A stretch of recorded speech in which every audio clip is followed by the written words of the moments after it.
Hello everyone, welcome back to my channel. आज हम discuss करने वाले हैं बायोसिंथेसिस। किस चीज की? Biosynthesis of fatty acids. Fatty acids की बायोसिंथेसिस आज हम डिस्कस करेंगे। आप में से ही एक स्टूडेंट की रिक्वेस्ट थी इस टॉपिक पे वीडियो बनाने के लिए, तो यहाँ पे वो वीडियो स्टार्ट होती है।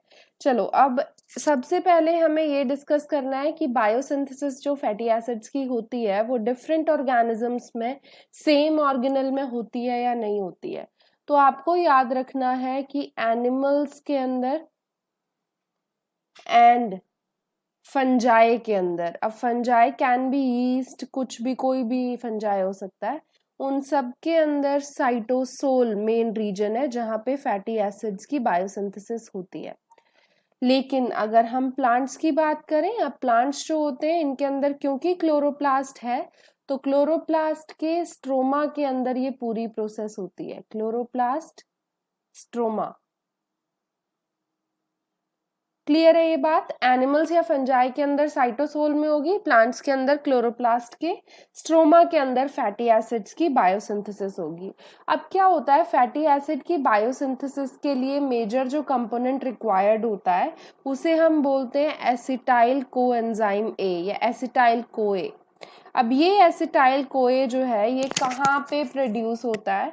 तो ये मेनली माइटोकॉन्ड्रिया के मैट्रिक्स के अंदर पहले से प्रेजेंट होता है। माइटोकॉन्ड्रिया के मैट्रिक्स के अंदर ये पहले से प्रेजेंट होता है, तो इसे इस लोकेशन में तो भेजना पड़ेगा।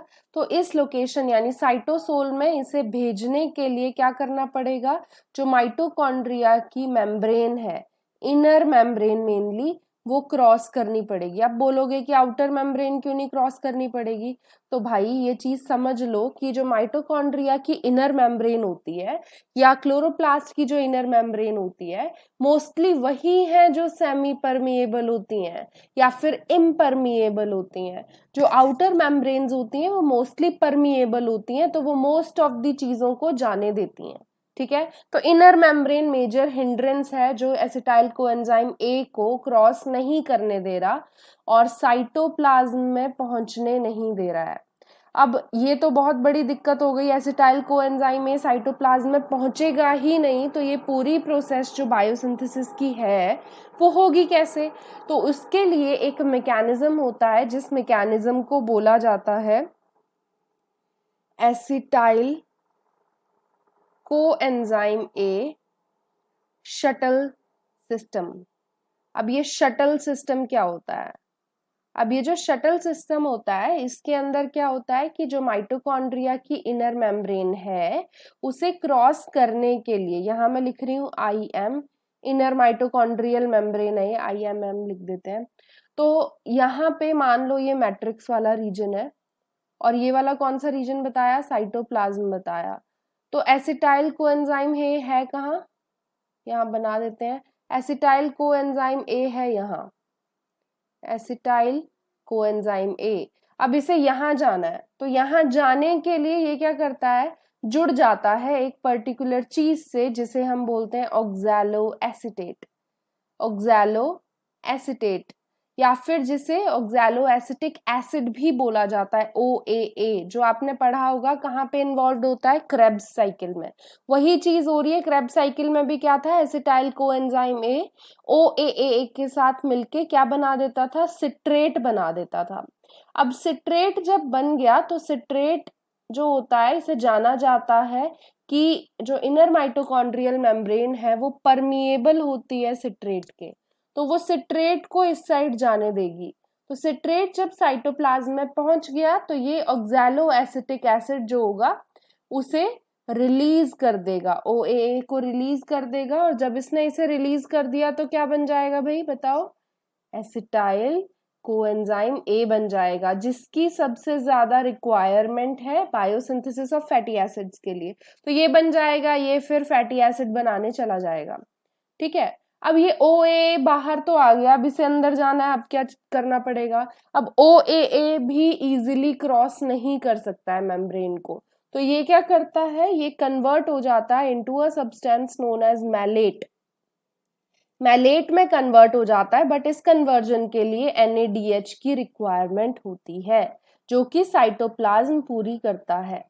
तो अब ये जो मैलेट यहाँ आया, ये मैलेट इजीली क्रॉस कर सकता है इनर माइटोकॉन्ड्रियल मेम्ब्रेन को, और जब ये यहाँ मैट्रिक्स में पहुंच जाएगा तो ये वापस कन्वर्ट हो जाएगा OAA में, और इस रिएक्शन के दौरान NADH रिलीज होता है। यहाँ पे क्या हुआ था, NADH इन्वॉल्व था, उसकी जरूरत थी, यहाँ पे NADH रिलीज हो जाता है। तो इसी पूरे मैकेनिज्म को, जिसमें इस चीज को यहाँ पहुंचाने के लिए पूरी चीज, पूरा प्रोसीजर किया गया है, इसी को बोला जाता है एसिटाइल कोएंजाइम ए शटल सिस्टम या शटल मैकेनिज्म। अब ये यहाँ से यहाँ साइटोप्लाज्म में तो आ गया, अब क्या पूरी प्रोसेस होगी, तो अब बायोसिंथेसिस ऑफ फैटी एसिड शुरू होती है। तो चलो देख लेते हैं कैसे फैटी एसिड्स की बायोसिंथेसिस होगी। तो फैटी एसिड्स की बायोसिंथेसिस के लिए क्या होता है, मैं यहाँ से शुरू कर रही हूँ। एसिटाइल कोएंजाइम ए की रिक्वायरमेंट है, जैसे मैंने आपको बताया। कितने कार्बन का होता है, 2 कार्बन इसके अंदर होते हैं। ये कन्वर्ट हो जाता है एक चीज में जिसे बोला जाता है मेलोनाइल कोएंजाइम ए, इसमें कन्वर्ट हो जाता है। और यहाँ जो एंजाइम रिक्वायर्ड है वो एंजाइम हम बाद में लिखेंगे, पहले हम प्रोसीजर समझ लेते हैं कि हो क्या रहा है। तो एसिटाइल कोएंजाइम ए कन्वर्ट हो रहा है मेलोनाइल कोएंजाइम ए में। अब इस प्रोसीजर के बाद, इस स्टेप के बाद नेक्स्ट कन्वर्जन होता है इनटू मेलोनाइल ACP। ACP क्या होता है, ACP होता है acyl carrier protein. Acyl carrier protein है जिसमें acetyl coenzyme A malonyl coenzyme A के थ्रू कन्वर्ट हो गया। अब जब ये मेलोनाइल ACP बन गया है, अब ये जो है ये किसके साथ अटैच होगा, तो इसकी अटैचमेंट होती है एक और सब्सटेंस से, जो सब्सटेंस बनता है एसिटाइल कोएंजाइम ए से ही। इसे बोला जाता है एसिटाइल ACP। तो एसिटाइल ACP बनना जरूरी है और मेलोनाइल ACP बनना जरूरी है। ये दोनों बनेंगे तभी ये दोनों आपस में जुड़ेंगे, और फिर कंडेंसेशन, रिडक्शन, डिहाइड्रेशन जैसे स्टेप्स होंगे, और फिर फैटी एसिड का सिंथेसिस होगा। तो अब ये दोनों जब बन गए तो ये दोनों जो है मिलके एक चीज बनाएंगे जिसे बोला जाता है एसिटाइल, एसिटो एसिटाइल है इसका नाम। तो एसिटो एसिटाइल ACP, एसिटो एसिटाइल ACP बनेगा मेलोनाइल ACP और एसिटाइल ACP के जुड़ने से। अब ये एसिटो एसिटाइल ACP जो है ये कन्वर्ट होगा एक सब्सटेंस में जिसे बोला जाता है 3 हाइड्रोक्सी एसाइल। हाइड्रो एसाइल भी इसे कहीं कहीं लिखा जाता है, तो हाइड्रो एसाइल लिख रही हूं मैं यहाँ, D3 हाइड्रो एसाइल ACP में। अब ये जो हाइड्रो एसाइल ACP बना है ये कन्वर्ट होगा एक सब्सटेंस में जिसे बोलते हैं क्रोटोनाइल ACP। अब ACP टर्म्स बहुत ज्यादा यूज हो रही हैं, ACP प्रद्युमन नहीं है ये, उसमें कंफ्यूज मत हो जाना। तो मेलोनाइल ACP जो है वो एसिटाइल ACP के साथ जुड़ के कुछ ACP वाली चीजें बना रहा है, और ये क्रोटोनाइल ACP जो बना ये कन्वर्ट होगा ब्यूटाइराइल ACP में। अब ये ब्यूटाइराइल ACP जो होता है ये होता है 4 कार्बन कंपाउंड। 4 कैसे, 2 कार्बन यहाँ थे, 2 कार्बन यहाँ थे, तो दोनों जुड़ के क्या बना रहे हैं, 4 कार्बन। क्लियर है ये वाली बात। तो ये पूरी प्रोसेस हो रही है और ब्यूटाइराइल ACP बन रहा है। अब आपको याद रखना है ये पूरा जो प्रोसीजर है एसिटाइल कोएंजाइम ए से लेके ब्यूटाइराइल ACP बनने वाला प्रोसीजर, इसे बोलते हैं साइकिल। ये सिंगल एक साइकिल है, तो इसे साइकिल 1 हम डिनोट कर देते हैं। ये पूरा प्रोसीजर बता रही हूं मैं आपको, ठीक है। अब जब ये साइकिल 1 हो गई तो ऐसी ही फर्दर साइकिल्स होंगी और 2 कार्बन अटैच होते जाएंगे। तो यहाँ हम 2 कार्बन्स ऐड करते जाएंगे, एक 6 कार्बन कंपाउंड बन जाएगा, 6 से फिर 8 का बन जाएगा, 8 के बाद फिर बन जाएगा और कार्बन्स का मतलब मान लो 16 कार्बन का बन गया, और ये 16 कार्बन का जो सब्सटेंस है ये बनाता है पामिटिक एसिड। पामिटिक एसिड में भी 16 कार्बन होते हैं, ठीक है। तो ऐसे ही ये सिंगल साइकिल जो अभी हमने पढ़ी है ना, देखो मैं यहाँ लेबल कर रही हूँ, ये पूरा, ये जो पूरी साइकिल हो रही है इसको हमने साइकिल 1 बोला था। अब ये साइकिल 1 जो है ये बार बार होती रहती है, बार बार हो के ये 4 कार्बन से 6 बनेंगे, 6 से 8, 8 से 16, फिर 16 कार्बन का कंपाउंड बन जाएगा जिसे पामिटिक एसिड बोलेंगे, ठीक है। समझ आई ये वाली बात? तो एसिटाइल कोएंजाइम ए से पामिटिक एसिड बन रहा है, सिंपली आपको ये समझना है। चलो अब एक चीज आपको और समझनी है। एक तो मैंने आपको बताया कि आपको एसीपी की फुल फॉर्म याद रखनी है, इसे बोलते हैं acyl acyl carrier protein, acyl carrier protein इसे बोला जाता है, ठीक है। दूसरी चीज आपको क्या याद रखनी है, जो हमने साइकिल 1 पढ़ी, एक सिंगल साइकिल के अंदर जो स्टेप्स होते हैं, मेन स्टेप्स जिन्हें बोला जाता है, वो होता है कंडेंसेशन, जहां पे मेलोनाइल एसीपी और एसिटाइल एसीपी जुड़ते हैं, कंडेंसेशन, ठीक है।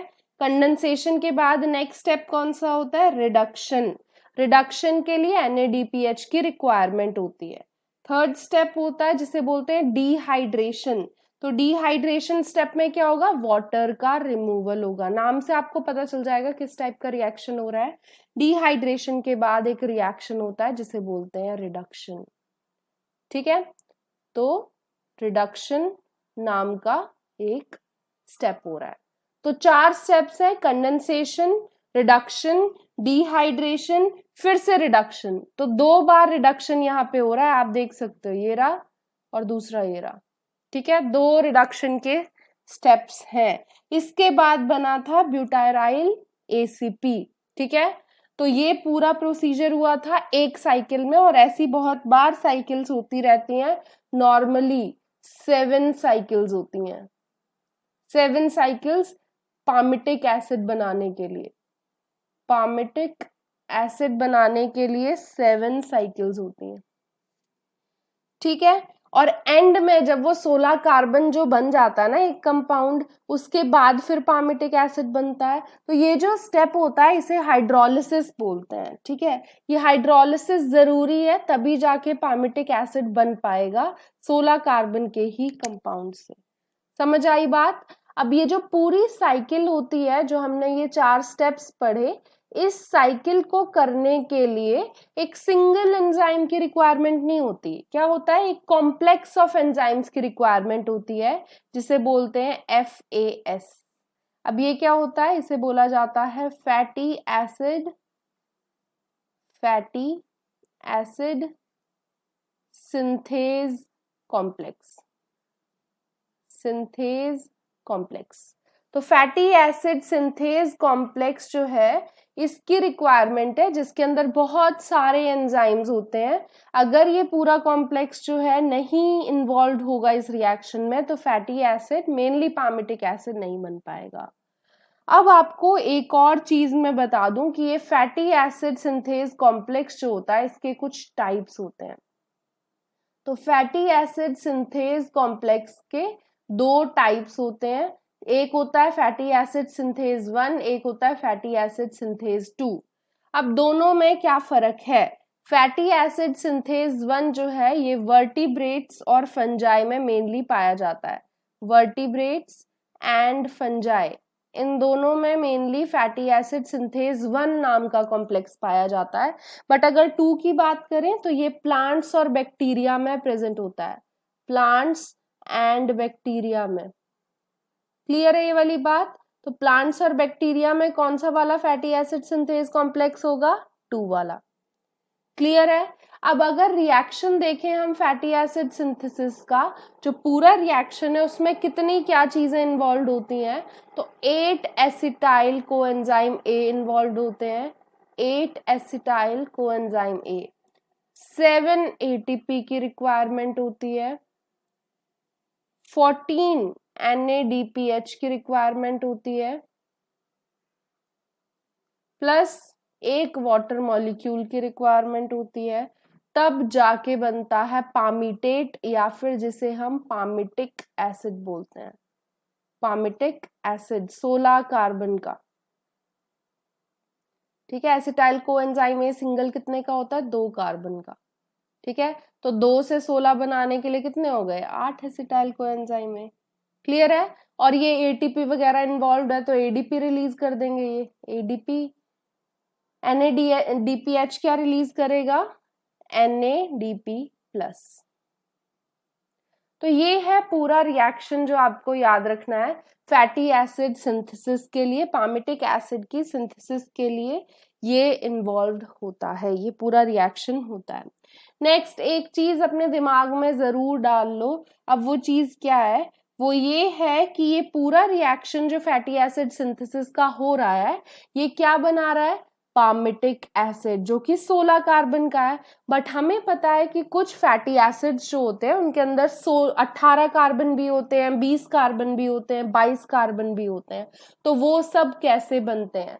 तो उनके लिए मतलब more than 16 carbon fatty acid बनाने के लिए किन 2 स्टेप्स की एडिशनल रिक्वायरमेंट होती है? तो पामिटिक एसिड वाला स्टेप, इतना स्टेप सब में कॉमन रहेगा, चाहे वो 20 कार्बन का फैटी एसिड बना रहे हो या 22 कार्बन का बना रहे हो। तो ये जो इसके बाद का जो स्टेप है वो होता है इलोंगेशन। एक होता है elongation of the fatty acid, जिसमें फैटी एसिड की जो ये 16 कार्बन की चेन बनी है, इसमें और 2-2 कार्बन्स ऐड होते रहेंगे, ठीक है। तो 2-2 कार्बन्स एडिशनल आते रहते हैं इलोंगेशन स्टेप में। और इलोंगेशन के बाद जो नेक्स्ट स्टेप होता है उसे क्या बोलते हैं? इलोंगेशन के बाद नेक्स्ट स्टेप होता है जिसे बोला जाता है अनसैचुरेशन। तो इसके बाद नेक्स्ट स्टेप होता है अनसैचुरेशन। इलोंगेशन हुआ, इलोंगेशन के बाद अनसैचुरेशन हुआ। अनसैचुरेशन में क्या होगा? Double bond, triple bond add होगा depending on the type of the fatty acid to be manufactured, ठीक है। जो भी फैटी एसिड बनाना होगा उसमें कितने कहाँ डबल बॉन्ड आते हैं या ट्रिपल बॉन्ड आते हैं, वो सब ऐड होते जाएंगे।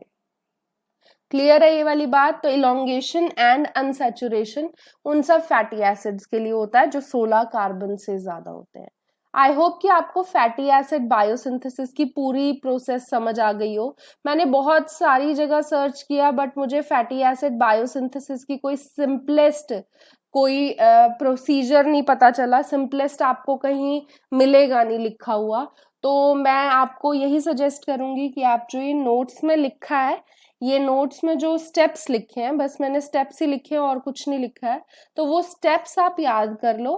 आपको खुद ब खुद समझ आएगा कैसे कैसे क्या क्या चीजें हो रही हैं। और बाकी आप इस वीडियो को तो देख ही सकते हो, बार बार देख सकते हो, मैं कुछ उसके चार्जेस नहीं ले रही हूँ आपसे, ठीक है। आगे आने वाली वीडियोस में हम और चीजों के बारे में भी डिस्कस करेंगे, जैसे डीएनए सीक्वेंसिंग भी हमें अभी डिस्कस करना है, चेन टर्मिनेशन मेथड वगैरह, सेंगर सीक्वेंसिंग या न्यू जनरेशन की जो सीक्वेंसिंग मेथड्स हैं, तो वो भी हम डिस्कस करेंगे। एंड बस यही बोलना चाहती हूँ। Thank you so much.